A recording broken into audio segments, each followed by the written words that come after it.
Sa kulungan ng kinahantungan ng isang lalaki matapos mahuli sa isinagawang intel-driven operation ng PNP Highway Patrol Group dahil sa kasong karnapping. Tinutukan niya ni Police Corporal Adelor Diaros.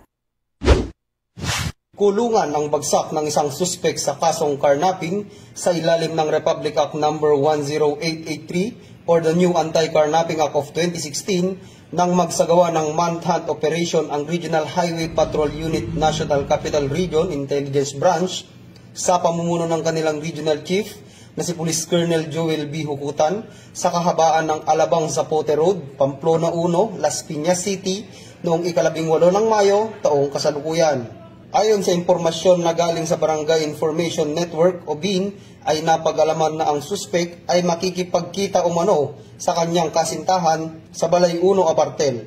Agad namang nakipag-coordinate ang HPG sa SPD dito na nagresulta sa pag-aaresto ng nasabing suspek. Kinilala ang suspek na si alias Renz, 32 anyos, na taga Lancaster, New City, General Trias, Cavite. Binasahan nga ang suspek ng kanyang karapatan sa salitang kanyang naunawaan at pansamantalang nasa kustudiya ng Regional Highway Patrol Unit NCR Lock-up Jail para sa dokumentasyon at tamang disposisyon habang inaantay ang pagharap nito sa korte.